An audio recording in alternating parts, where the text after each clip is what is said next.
You may or may not know this manufacturer, but this is Oppo's latest smartphone. The Oppo N1 was launched late last year, but sadly, it wasn't available to the market until the month of December. After weeks of waiting, our review unit has finally arrived. I'm Jens Garcia from Tech for Geeks, and this is our unboxing of the Oppo N1.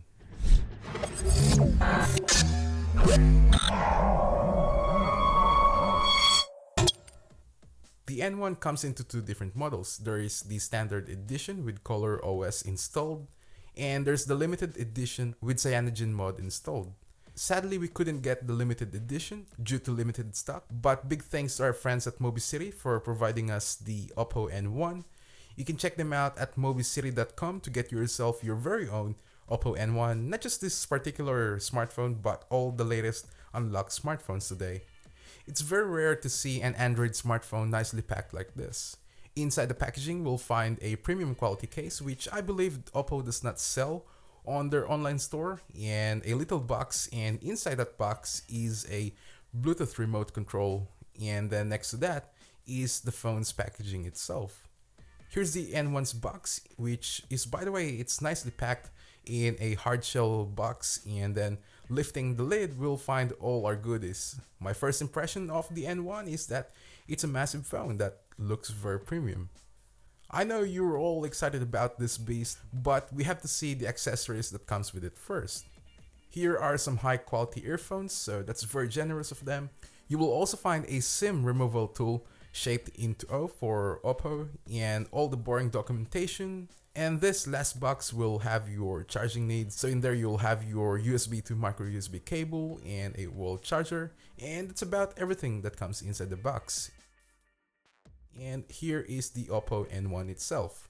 So this is a 5.99-inch Full HD device, so size will definitely be an issue to some of you, but we will cover that in the full review of this.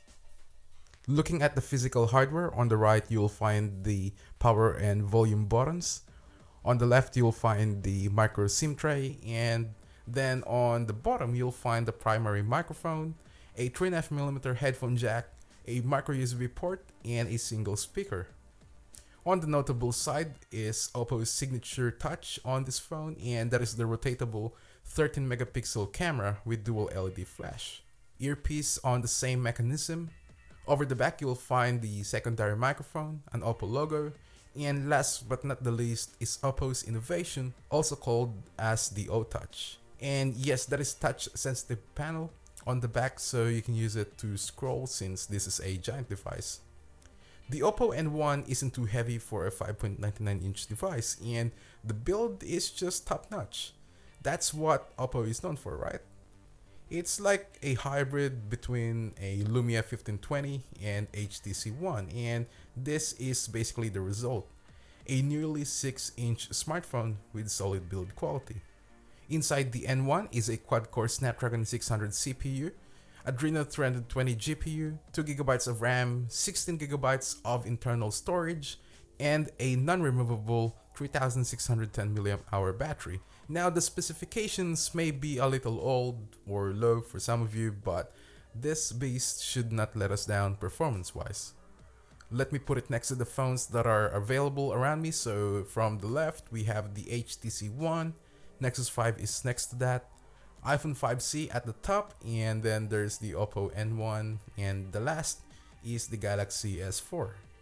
Now I have reviewed the Galaxy Mega, which is another bigger sized device, and from what I remember, the Galaxy Mega is just a tiny bit bigger than the N1, so hopefully that gives you an idea in regards to the size. I didn't want to bore you out, so I had to skip all the setup process, and there was an update as well, by the way, and I just installed that. I've also installed some applications as well just for fun. So now, as I've mentioned earlier, this is running the Color OS, and it is based on Android 4.2.2 Jelly Bean, and this is also the first phone, by the way, to ship with CynogenMod pre-installed to the device. So if you have been installing CynogenMod to CynogenMod capable device, then you should be pretty familiar to it. The Color OS is completely redesigned compared to the previous version, Project Firefly, and the buttons, widgets, and layout have all been changed. Now going to the lock screen, there's your typical Android 4.2 lock screen, which will let you add widgets for quick access when the screen is locked. Unlocking the phone, you'll see its customized version of Android. Some of the preloaded applications you'll find are Kingsoft Office theme and some GameLoft games as well, and other security services. This is very customizable, so if you love to customize your Android device, then this would really suit you. There are plenty of themes to download on the theme app, so that's really nice addition in the OS if you love customizability.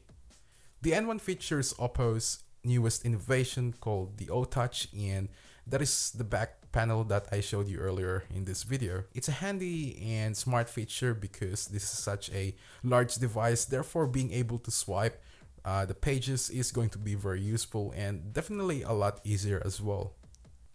I think what's worth mentioning on this OS tour is the camera app as well.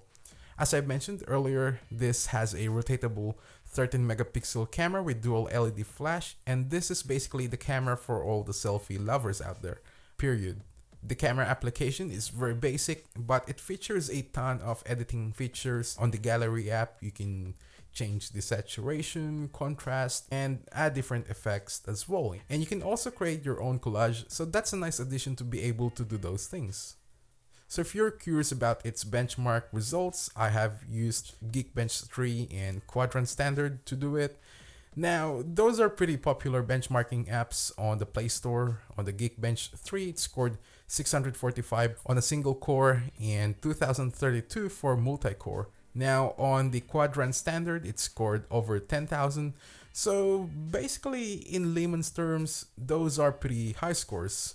But I will be doing some comparisons to other high-end Android phones like the Nexus 5 and the HTC One, so make sure to stay tuned for that, and basically just to give you an idea in terms of real-world usage. Now, if you remember, I showed you the case earlier in this video, so let's quickly take a look at that as well. Now, this case is really high quality and it will probably cost you around $50 to $60, so I really appreciate Oppo for including this flip case. Now, the outside material is sort of faux leather texture with smooth finish, and this is all glued to a hard plastic shell, and then flipping the cover, you'll see the interior with microfiber finish, and this is also capable of sleep to wake function. Now, if you want me to do a separate review on this, then please do let me know in the comments below, or I can just, be more in depth about the case when I do my full review of the N1. Now, unfortunately, I'm having a problem putting the battery on the Bluetooth remote control, so I cannot really demo it to you, but it will definitely be up and running before I publish the full review of this.